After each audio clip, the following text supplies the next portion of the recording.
প্রচণ্ড শীত, চারিদিকে কুয়াশায় ভরে আছে। রাস্তায় লোকজনের চলাচল নেই। ঠান্ডায় কাঁপতে কাঁপতে গীতা এবং তার শাশুড়ি শহরের একটি আবর্জনা স্তূপ থেকে প্লাস্টিকের বোতল এবং ভাঙা প্লাস্টিকের টুকরো, কাঁচের শিশি, বোতল ইত্যাদি কুড়িয়ে একটি বস্তায় ভরছিল।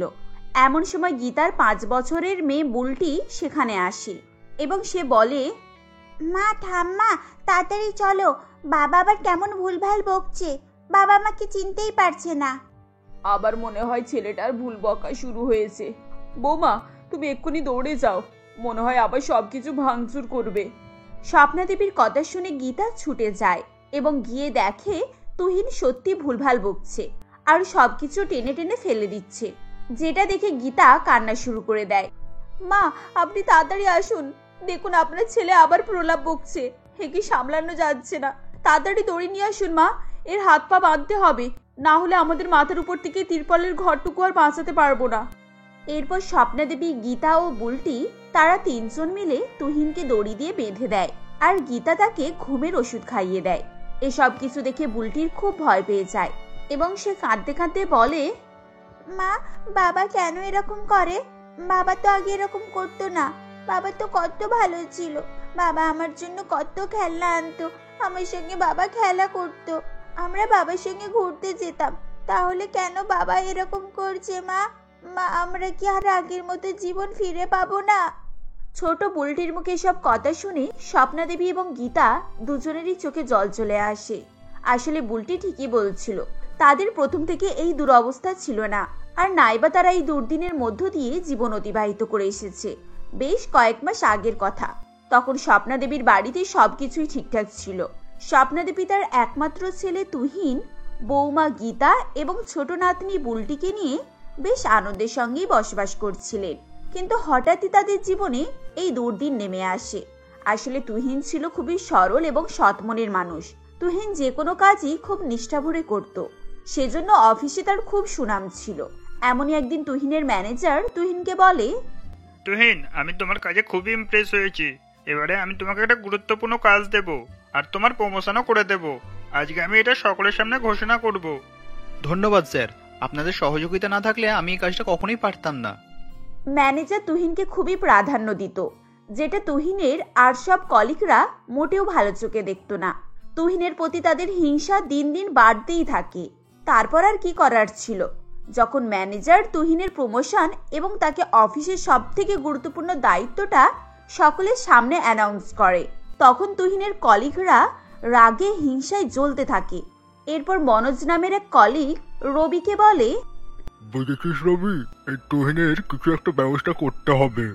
আমরা কত পুরাতন এমপ্লয়ার, তারপরও বস কিনা তুহিনকে প্রাধান্য দিচ্ছে, তার উপরে কিনা প্রশংসাও। আজ এই প্রমোশনটা আমাদের হওয়ার কথা ছিল, আর কোথায় তুহিনকে প্রমোশন দিয়ে দিল, আর আমাদের কিনা 2 বছর হয়ে গেল, আমাদের কোনো প্রমোশনের সিনই নেই। মনোজ ভাই, তুমি একেবারে ঠিক বলেছো। এইভাবে আমাদের হাতে হাত গুটিয়ে বসে থাকলে চলবে না। আমরা কিনা তুহিনের সিনিয়র ছিলাম, আর এখন আমাদেরকে তুহিনের অর্ডারে কাজ করতে হবে। এটা কিরকম কথা? মনোজ ভাই, তুমি একটা কিছু ব্যবস্থা করো। তুই চিন্তা করিস না রবি, তুহিনের মুখে এই আনন্দ বেশি দিন টিকে থাকবে না।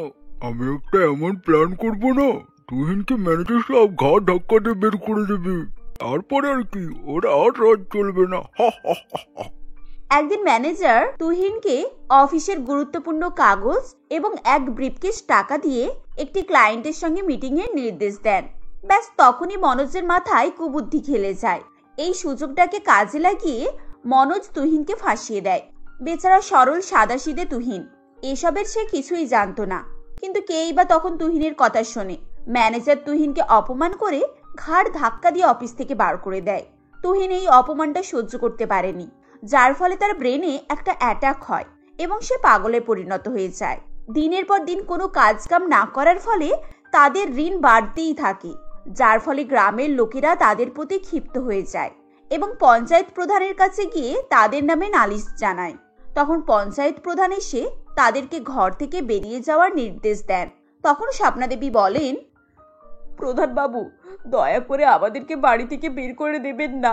আপনি তো সবই জানেন, আমার ছেলে মানসিক ভারসাম্য হারিয়েছে। ছোট একটা নাতনি, ছেলে বৌমা নাতনিদেরকে নিয়ে আমি এখন কোথায় যাব? দেখুন, আমার আর কিছু বলার নেই। গ্রামের লোকেরা আপনাদের প্রতি ক্ষিপ্ত হয়ে আছে। এখন আপনার ছেলেকে চুরির দায়িত্বে অফিস থেকে বের করে দিয়েছে। তার উপরে লোকের কাছে প্রচুর ধার দেনাতেও ডুবে আছে।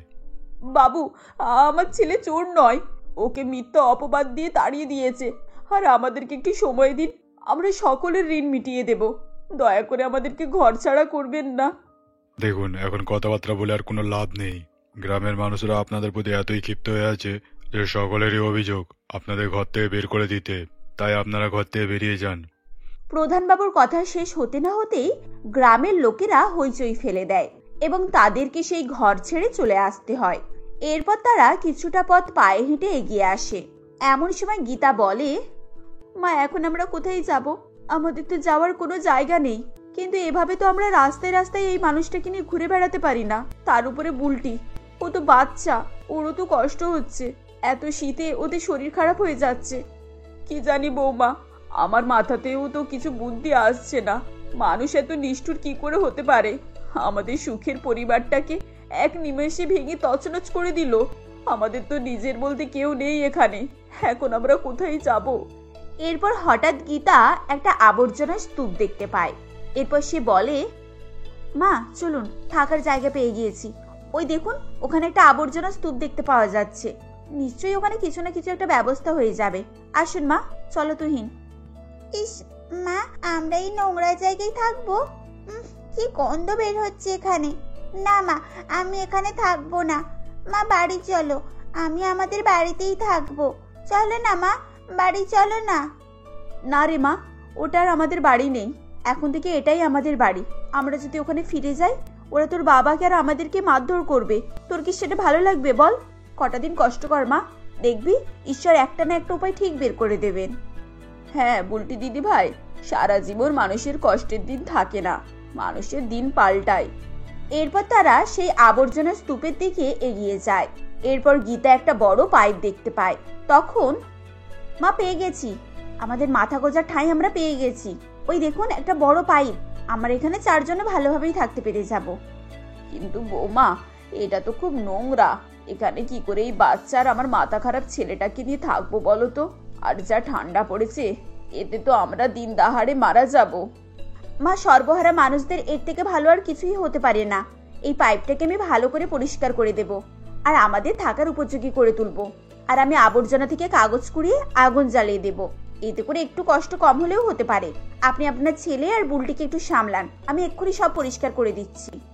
এরপর গীতা সব পাইপটাকে ভালোভাবে পরিষ্কার করতে থাকে এবং আশপাশটা ভালো করে পরিষ্কার করে নেয়। তারপর তারা সেখানে ভালোভাবে দিন কাটাতে থাকে। গীতা সেই আবর্জনা থেকে প্লাস্টিক, কাঁচ, লোহা, অ্যালুমিনিয়াম এসব কুড়িয়ে ভাঙাড়ের দোকানে বিক্রি করে আসতো এবং তা থেকে যা টাকা পেত তা দিয়ে তাদের সংসার এবং তুহিনের ওষুধ কিনতো। কিন্তু এভাবে তাদের খুব কষ্টের সঙ্গেই দিন কাটতো। তবুও তারা কোনো রকম ভাবেই দিন কাটাচ্ছিল। কিন্তু এটাও তাদের ভাগ্যে সইল না। বলে না, সময় খারাপ থাকলে ব্যাঙেও লাথি মারে, তাই হয়েছিল স্বপ্না দেবীর পরিবারের অবস্থা। কয়েকদিন যেতে না যেতেই মিউনিসিপ্যালিটি থেকে লোক আসে এবং বলে, এই যে আপনারা আমাদের এখানে কি করছেন? যান যান, এখান থেকে বেরিয়ে যান। এটা কোনো মানুষের বাস করার জায়গা না। এইসব জায়গায় মানুষের বাস করা খুবই রিস্কি। তার উপরে আপনারা এখানে আবার আগুন জ্বালিয়েছেন। এই আগুন যদি একবার আবর্জনা স্তূপে লেগে যায়, তাহলে আর দেখতে নেই, মহা মুশকিল হয়ে যাবে। আমাদের উপরে দয়া করবেন, আমরা খুব অসহায় মানুষ। আমাদের কাছ থেকে থাকার জায়গাটুকু কেড়ে নেবেন না দয়া করে। আমরা এখানে থেকে কারোর কোনো অসুবিধা করব না, দয়া করুন আমাদের উপরে। নো নেভার, এটা কখনোই সম্ভব না। সরকার থেকে এখানে কড়া নির্দেশ দিয়েছে, এখানে যেন কোনো লোক না বাস করে। যান যান, এক্ষুনি আপনারা এখান থেকে বেরিয়ে যান, না হলে কিন্তু পুলিশ থেকে আমরা কড়া ব্যবস্থা নিতে বাধ্য হব। সরকারি দপ্তরের লোকের কথা শুনে গীতা তার পরিবারের লোকেদেরকে নিয়ে সেখান থেকে বেরিয়ে যায়। এরপর আবার তারা দুঃখী মনে রাস্তার উপর দিয়ে হাঁটা শুরু করে। অনেকটা পথ অতিক্রম করার পর তারা একটি ফাঁকা জায়গা দেখতে পায় এবং তার কিছুটা দূরে আবর্জনা ফেলার জায়গা ছিল। এখন তারা সেই আবর্জনার কাছে থাকতো না, তাই তাদেরকে সেখান থেকে তাড়িয়ে দেবার ভয় ছিল না। তখন, মা, আজ থেকে আমরা সকলে এখানেই থাকবো। আমরা এখানে একটা বাড়ি বানিয়ে তুলবো। আশা করছি এখান থেকে আমাদেরকে কেউ তাড়িয়ে দিতে পারবে না। হ্যাঁ বৌমা, তুমি ঠিকই বলেছ। এরপর তারা সেই আবর্জনা থেকে ছেঁড়া খোড়া পলিথিন জোগাড় করে এবং সেই ফাঁকা জায়গায় একটা ঘর বানিয়ে ফেলে আর আবর্জনা থেকে প্লাস্টিক, কাঁচ, লোহা, অ্যালুমিনিয়াম করিয়ে আবার ভাঙ্গারের দোকানে বিক্রি করা শুরু করেছিল। এভাবেই তাদের দিন কাটছিল। আর সেদিন স্বপ্নাদেবী গীতা সেই আবর্জনা থেকে ভাঙাচোরা জিনিস কুড়াচ্ছিল বিক্রি করার জন্য। ঠিক তখনই বুলটি এসে তার বাবার শরীর অসুস্থতার কথা জানায়, যার ফলে তারা তড়িঘড়ি করে বাড়ি চলে যায়। এভাবেই তাদের অনেক কষ্টের মধ্য দিয়ে জীবন কাটতে থাকে। এমনই একদিন স্বপ্নাদেবী আর গীতা নিজের কাজে ব্যস্ত ছিল, আর বুলটি সেই আবর্জনা থেকে প্লাস্টিকের বোতল কুড়িয়ে কুড়িয়ে খেলনা কুটির ঘর বানাচ্ছিল, যেটা দেখে গীতা খুবই আশ্চর্য হয়ে যায় এবং তার মাথায় একটা বুদ্ধি খেলে। আচ্ছা, বুলটি তো কেমন বোতল দিয়ে বাড়ি তৈরি করছে, আর ওটা দেখতেও খুব সুন্দর হয়েছে। আমরা যদি আমাদের জন্য ওরকম একটা বাড়ি তৈরি করতে পারি, প্লাস্টিক বোতলের ঘর তৈরি করি, তাহলে তো বেশ ভালোই হবে, আর এই শীতের হাত থেকে রক্ষাও পাওয়া যাবে।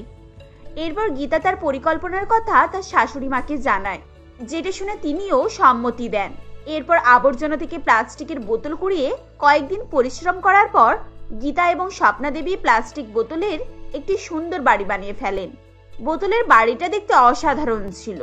এরপর গীতা তার বুদ্ধি খাটিয়ে আবর্জনা থেকে ভাঙাচোরা জিনিসপত্র কুড়িয়ে সেগুলোতে কারুকার্য করে এবং সুন্দর সুন্দর হাতের জিনিস তৈরি করতে থাকে, যেমন প্লাস্টিক বোতল দিয়ে খেলনা, নিত্য নতুন সরঞ্জাম ইত্যাদি তৈরি করে বাজারে বিক্রি করতে থাকে। এভাবেই আস্তে আস্তে তার হাতের তৈরি জিনিস বাজারে খুবই প্রসিদ্ধ হয়ে যায় এবং তার বেশ সুনামও হয়ে যায়। তার পাশাপাশি তাদের প্লাস্টিকের বোতলের বাড়ি দেখতে জায়গা জায়গা থেকে লোক আসতে থাকে এবং লোকেরা সেই প্লাস্টিকের বোতলের বাড়ির ফটো তুলে সোশ্যাল মিডিয়াতে আপলোড করে দেয়। এরপর একটা আবর্জনা মুক্তি নামক সংস্থা থেকে কয়েকজন লোক আসে। হ্যালো ম্যাম, আপনার নাম কি গীতা? হ্যাঁ ম্যাডাম, আমার নাম গীতা, বলুন কি বলবেন? আমরা একটা সংস্থা থেকে এসেছি। আমাদের সংস্থার নাম আবর্জনা মুক্তি সংস্থা। আমরা আপনার কাজের কথা এবং আপনার প্লাস্টিক বোতল দিয়ে বাড়ি বানানোর কথা অনেক শুনেছি, তাই আজ আপনার কাছে আমরা একটা প্রস্তাব নিয়ে এসেছি। প্রস্তাব? ঠিক বুঝলাম না, কি বলতে চাইছেন একটু পরিষ্কার করে যদি বলতেন তাহলে খুবই ভালো হতো। আসলে ম্যাডাম, আমরা একটা উদ্যোগ নিয়েছি যে আমরা একটা আবর্জনা মুক্ত পরিবেশ তৈরি করব। সেটার জন্য আপনার সহযোগিতা আমাদের খুবই প্রয়োজন। আপনি যেভাবে ভাঙাচোরা জিনিসপত্রগুলোকে কারুকার্য করে নতুন রূপ দেন, সেটাতে আমরা খুবই প্রভাবিত হয়েছি। আর আমরা চাই আপনি আমাদের সঙ্গে কাজ করুন, আর আপনি সকলকে এই ধরনের প্রকল্প শেখাবেন। তার জন্য আপনাকে আমরা মোটা অঙ্কের বেতনও দেব। সংস্থার মেয়েটির কথা শুনে তারা সকলেই খুবই আনন্দিত হয়ে যায়। এরপর গীতা তাদের সঙ্গে কাজ করতে সহমত জানায় এবং তাদের সংস্থাতে গীতা নিযুক্ত হয়। এরপর গীতার কাজের প্রশংসা দেশ বিদেশে ছড়িয়ে যায়। এভাবেই দেখতে দেখতে গীতা খুবই পপুলার হয়ে যায়। আর এখন গীতার সংসারে কোনো অভাব বলে জিনিস ছিল না, কিন্তু তবুও তারা তাদের জন্য কোনো ইট কাঠ পাথরের বাড়ি বানায়নি। তারা প্লাস্টিকের বোতলে তৈরি ঘরেতেই জীবন কাটাতে থাকে এবং দিন দিন সেই প্লাস্টিকের বোতলের বাড়িটাকে আরো উন্নত করে তোলে। এখন তুহিনের চিকিৎসা করার পর তুহিনও অনেকটা সুস্থ হয়ে গিয়েছিল এবং সে তার সাথে হওয়া অন্যায়ের প্রতিশোধ নেয় এবং সে প্রমাণ করে যে সেদিন সে সত্যিই নিরপরাধ ছিল এবং আসল অপরাধীদের শাস্তি দেয়। ঋদ্ধিমান বাবুর স্ত্রী সাবিত্রী ও 3 ছেলে পুলক, সুরেশ ও পরেশ এবং তাদের 3 বউ মৌসুমী, ছায়া, পল্লবী ও 1 মেয়ে পূর্বাশাকে নিয়ে কনকপুর গ্রামে বাস করত। ঋদ্ধিমান বাবুর বয়স হয়ে যাওয়ায় তিনি এখন আর কোনো কাজই করেন না, বাড়িতেই বসে থাকতেন এবং 3 ছেলে কাঠের মিলে দিনমজুর খাটেন। তার 3 বৌমা বেশ ভালো ছিল, সকলকে মানিয়ে গুছিয়ে নিয়ে একসঙ্গে মিলেমিশে সংসার করে। এমনই একদিন বড় বউ মৌসুমী বলে, এ বাবা, ঘরেতে তো কিছুই খাবার নেই, কি খেতে দেবো সকলকে? কাজে যাওয়ার সময় হয়ে গেল, এক্ষুনি তো খাবার চাইবে, কি করি এখন? বড়দি, তুমি কিছু চিন্তা করো না, এই দেখো আমি আটা কিনে নিয়ে চলে এসেছি। আমার কাছে কিছু পয়সা ছিল, তা দিয়ে এখনের মতো আটা কিনে নিয়ে এসেছি। আর আমি তোমার আগেই দেখেছি, তাই কাউকে কিছু না জানিয়ে তাড়াতাড়ি দোকানে চলে গিয়েছিলাম। আর হ্যাঁ, আমি চা দুধ কিনে নিয়ে এসেছি। এবার তুমি তাড়াতাড়ি চাটুটা বসিয়ে দাও বড়দি, আর আটা দিয়ে গোলা রুটি বানিয়ে দাও সবাইকে। আজকে সকলে এটাই খাবে, বাড়িতে তো কিছু নেই, কি করার আছে? যা আছে তাই তো সকলকে খেতে হবে। 3 বৌমা মিলে ঠিক ম্যানেজ করে সকালের খাবারটা কোনো রকমে করে ফেলে। এরপর সবাইকে খেতে দেয়। তখন ঋদ্ধিমান বাবু বলেন, বাহ, বড় বৌমার হাতের রুটিটা খুব সুন্দর হয়েছে, আর একটা পাবো কি? হ্যাঁ বাবা, নিশ্চয়ই পাবেন। এই কটা মাত্র রুটি হয়েছিল, আমাদের তিনজনের জন্য একটা করে রেখেছিলাম, তাতে কি আপনাকে এটা দিলাম, আপনি এটা খেয়ে নিন। না বৌমা, থাক থাক, তোমরা আবার কি খাবে? তোমরা খাবে না, এটা কি আবার হয়? না বাবা, আপনি এটা খেয়ে নিন, এখনো দুটো আছে, আমরা তিনজনে ভাগ করে খেয়ে নেব, ওতেই আমাদের হয়ে যাবে। আর আপনি বয়স্ক মানুষ, খিদে পেলে পেট ভরে না খেতে পেলে আপনার আবার শরীর খারাপ লাগবে। এরপর তারা তিন যা মিলে দুটো রুটিকে ভাগ করে মিলেমিশে আনন্দের সঙ্গে খেয়ে নেয়। এরপর যে যার কাজ করতে শুরু করে দেয়। এভাবেই সকলের সুখেই তাদের সুখ, নিজেদের সুখের কথা তারা একবারও ভাবে না। তাদের স্বামীরা সবাই মিলে কাজ করলেও সেরকম ভালোভাবে আয় করতে পারতো না, তাই তারা তিন যা নিজেরাই চেষ্টা করত সবাইকে সুখে রাখার। এরপর তাদের শাশুড়ি মা সাবিত্রী দেবী বলেন, আমার ভাগ্য ভালো, আমার তিনটে বৌমাই ভালো হয়েছে, তিনজনে মিলেমিশে আমার সংসারটাকে একেবারে গুছিয়ে রেখেছি। আমি সত্যিই খুব ভাগ্যবান যে তোমাদের মতো বৌমা পেয়েছি। আসলে মা, সংসারটাকে ভালো রাখার দায়িত্ব আমাদের, যেহেতু আমরা এই সংসারের বউ। ছেলেরা যতই রোজগার করুক না কেন, সংসারের সুখ রমণীদের গুণেই আসে। মৌসুমীর কথা শুনে তার ননদ পূর্বাশা বলে, হ্যাঁ মা, বৌদি ঠিকই বলেছে, সংসার সুখী হয় রমণীর গুণে। তোমার বৌমারা ভালো বলেই তো আজ আমাদের সংসারে এত সুখ, না হলে আমাদের ভাঙা বাড়ি, দুবেলা ভালো করে খাবার জোটে না। তাতেই আমরা কত সুখী বলো তো, কারণ তোমার তিন বৌমার ব্যবহারই খুব ভালো। এরপর মৌসুমী পূর্বাশাকে জিজ্ঞাসা করে, এই পূর্বাশা, তুমি রাতে কি খাবে? তুমি আমাদের একমাত্র ননদ, তুমি যা বলবে তাই রান্না হবে আজ। সেরকম কিছু না বৌদি, একটু চালে ডালে খিচুড়ি আর বেগুনি ভাজা করলেই হবে। বৃষ্টির ওয়েদার তো, গরম গরম খিচুড়ি খেতে খুব ভালো লাগে। ননদের কথা শুনে তিন বৌমাই রান্নাঘরে চলে যায় এবং রাতের জোগাড় করতে শুরু করে দেয়। তারপর চুলো ধরাতে যাবে কি এমন সময় মৌসুমী বলে, আরে ছায়া, পল্লবী, কি দিয়ে রান্না করব? উনুন ধরাবার মতো কাঠ পাতা কিছুই নেই, কি করি এখন? ননদ পূর্বাশা আড়াল থেকে তার বৌদিদের কথা শুনতে পায় এবং সে মনে মনে বলে, আমি চট করে নিজের কাছ থেকে কিছু টাকা দিয়ে কাঠ কিনে নিয়ে আসি। এরপর সে নিজের কাছ থেকে টাকা দিয়ে কাঠ কিনে আনে, যেটা দেখে মৌসুমী, ছায়া এবং পল্লবী অবাক হয়ে যায়। এরপর মৌসুমী বলে, পূর্বাশা, তুমি আবার কাঠ কিনতে গেলে কেন? তোমার কাছে টাকা কোথা থেকে এলো? ওই তো দাদার আমাকে যা হাত খরচ দিয়েছিল তা থেকে 50 টাকার মতো বেঁচেছিল, তা দিয়ে আমি কাঠ কিনে নিয়ে এসেছি। কাঠ না হলে রান্না করবে বা কি করে তোমরা? এই সংসারে কি শুধু তোমরাই কষ্ট করবে? আমিও তো সংসারের একজন, বলো, আমি কি কিছুই করতে পারি না? আসলে বর্ষাকাল তো, কাঠ কিনবো না তো কি করব? জঙ্গলে তো সব কাঠ ভিজে, কোথায় শুকনো কাঠ পাবো বলো? পূর্বাশার কথা শুনে তার বৌদিদের চোখে জল চলে আসে। এরপর তারা সেই কাঠ নিয়ে রান্না করতে শুরু করে। এভাবেই রান্নার পর তারা সবাই একসঙ্গে খেতে বসে। তখন বড় ছেলে পুলক বলে, মৌসুমী, তোমাদের কত কষ্ট করতে হয়, তিন ভাই কাজ করেও ঠিক মতো পয়সা দিতে পারি না। সংসারে প্রত্যেক দিনই ভাবো আজকে কি রান্না করব, কালকে কি রান্না করব। আমাদের খুব চিন্তা হয় সংসারের জন্য, তার উপর আবার পূর্বাশার বিয়ের বয়সও হয়েছে। হ্যাঁ রে বাবা, পূর্বাশাকে নিয়েই তো বড় চিন্তা আমার। মেয়েটার বিয়ের বয়স হয়ে আসছে, ঠিকঠাক তো খাবারও খেতে পারে না, তাই এত রোগা। কি করে বিয়ে দেবো বলতো? আমাদের এমন অবস্থা, আজ খেলে কালকেরটা চিন্তা করতে হয়, এমন করে কি করেই বা দিন কাটবে। এরপর হঠাৎই একদিন পূর্বাশার বান্ধবী ঋতু বাড়িতে আসে। এই পূর্বাশা, কেমন আছিস? এই শোন না, কালকে আমার বার্থডে, বাড়িতে বড় পার্টি রেখেছি, তুই কিন্তু আসবি। আর হ্যাঁ শোন, একটু ভালোভাবে সেজেগুজে ঠিকঠাক ড্রেস পরে আসবি, এইরকম যেন পাতি কম দামি ড্রেস পরে আসিস না। আসলে আমার বড়লোক বান্ধবীরা পার্টিতে আসবে তো, তারা আমাকে নিয়ে না হলে হাসাহাসি করবে। এরপর ঋতু চলে গেলে পূর্বাশা কালকে বার্থডে পার্টিতে কি পরে যাবে সেসব নিয়ে চিন্তা ভাবনা করতে থাকে। এরপর মৌসুমী এসে দেখে পূর্বাশা যেন কি গভীর চিন্তায় মগ্ন রয়েছে। তখন মৌসুমী বলে, পূর্বাশা, তুমি কি চিন্তায় মগ্ন আছো? মনে হচ্ছে খুব গভীর চিন্তা করছো, কি হয়েছে আমাকে বলতে পারো? বৌদি, কালকে ঋতুর বার্থডে, আমার কাছে তো তেমন কোনো পোশাকই নেই যে আমি অত বড় লোকের বাড়িতে যাব। আর এখন কি বা করবো, কেনার মতো তো অবস্থাও নেই, দাদাদের কাজের এই অবস্থা। তুমি এত ভাবছো কেন শুনি? তোমার যা আছে তুমি তাই পরে যাবে। তোমার বান্ধবী তাতে তোমাকে একসেপ্ট করলে করবে, না করলে না করবে, তোমার অত চিন্তা কিসের? আর তোমার কাছে যেটা নতুন আছে তুমি সেটাই পরে যাবে। আর তোমার বান্ধবীও সেরকম, তাহলে তোমাকে ইনভাইট করলো কেন? আরও তোমার কেমনই বা বান্ধবী তোমাকে তোমার পরিস্থিতিতে একসেপ্ট করতে পারে না? এরপর পূর্বাশা তার বৌদির কথা শুনে তার কাছে নতুন যা জামা ছিল সে সেটা পরেই তার বান্ধবীর বার্থডেতে যায়।